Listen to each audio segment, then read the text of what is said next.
The search for all steel. It has been one of the longest, most difficult, and most equipment-breaking searches I've ever done. So you ran aground here, they got you towed around. Wind that night was coming this direction? Yeah. Southwest. Okay. Yeah. So sorry, how far into the journey back you figure you were? Well, we're close.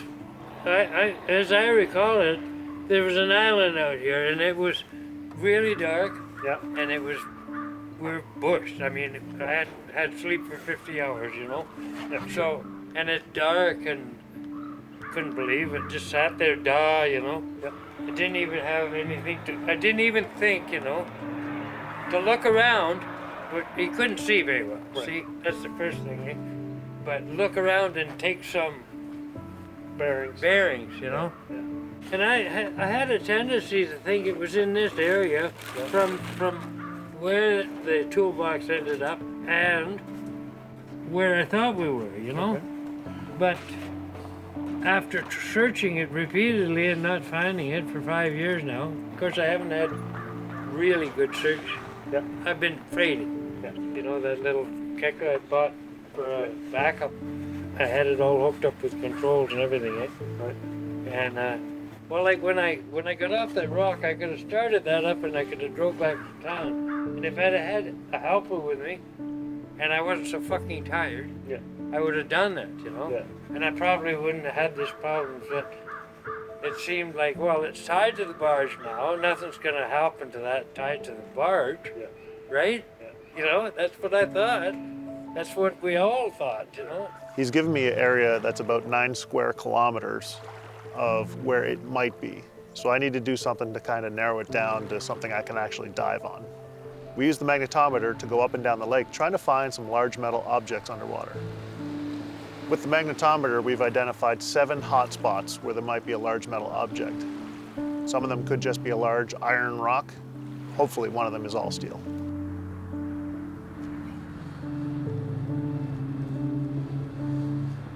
All right, out in the middle of Great Slave Lake, about 11 kilometers out.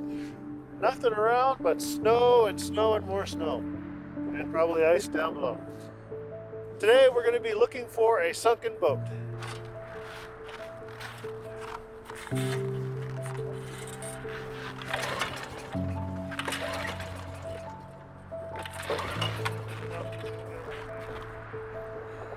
And then tragedy struck. Another piece of gear broken in the all-steel saga. The carburetor broke off the auger. This thing is not going to start at all today. So much for that adventure. So we're going to try something. We're going to use a fish finder that has side scan sonar. We're going to drill an ice hole. We're going to drop this sucker in. And we're going to rotate it around and see if we can't find a boat. So we're just going to go hit the highest ones and see what we get. Claire doesn't think we're ever going to find this, but I believe we will. Today is going to be the day we're going to find all steel. It's really deep.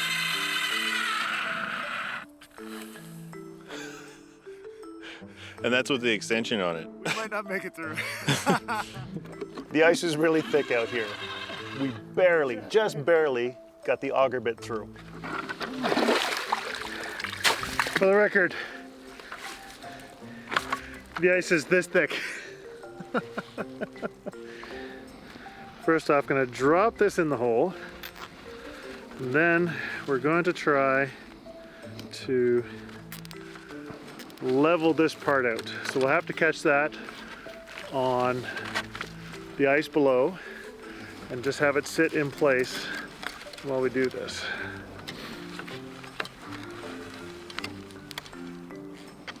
And then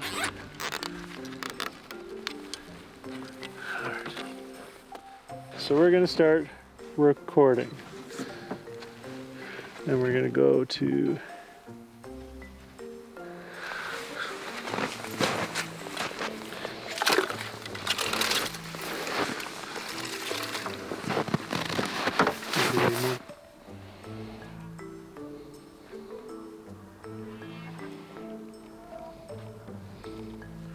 all right, issue number 1 is that we drove exactly onto the point where they identified something big and magnetic. Our problem from this depth, or this elevation above it, The side scan kind of doesn't have the ability to look straight down. And the down scan is not really working in this area. So there's a cone that's 50 feet below us, a radius of 50 feet, that we're not picking up anything in there.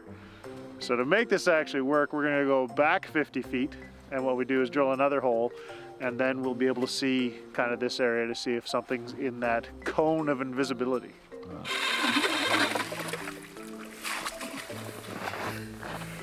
Again, the ice is as thick as that auger. I didn't think we were gonna make it that time.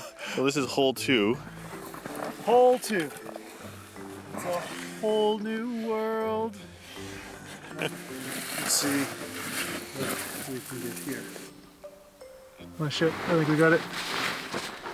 Check it out. Bound the body right there. There's something that was jutting up above the terrain. This is designed to pass by something and record the shape. We're rotating it, so it's like we're looking to pass by something. We're just kind of getting an exaggerated view of it.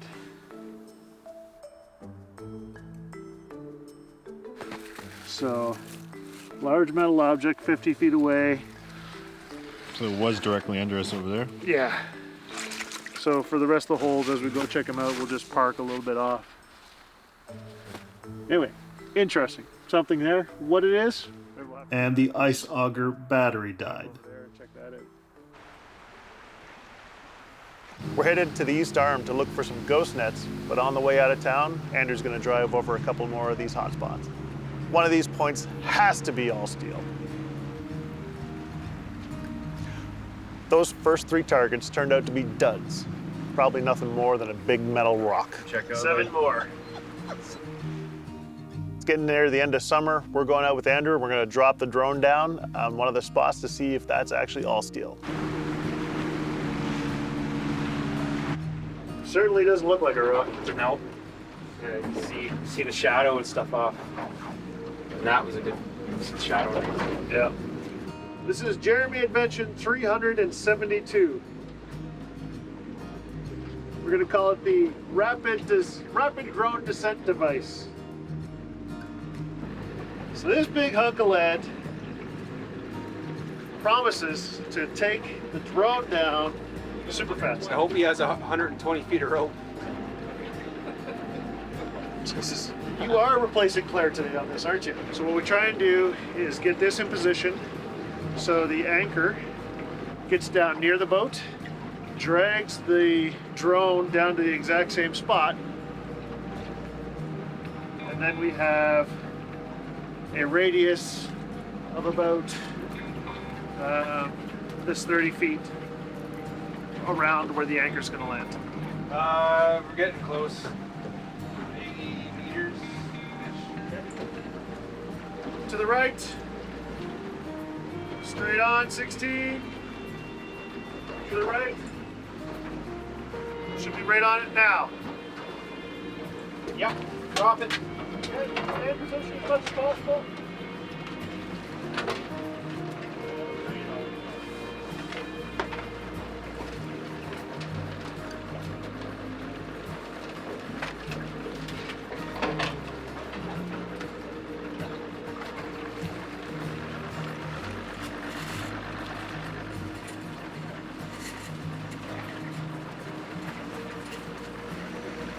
Watch that. Yeah.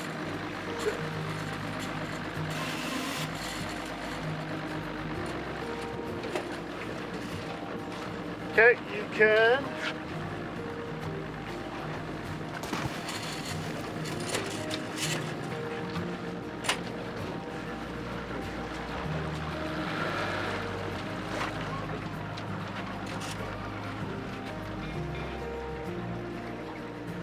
Okay. We're at 100 meters, correction, 30 meters, 100 feet. So it was about 120 feet down. We've got the distance from the tie point up to the drone to descend as well. So we need to get down to about 120 feet. The weather isn't great. Water's a little choppy. That's making it hard to operate the drone.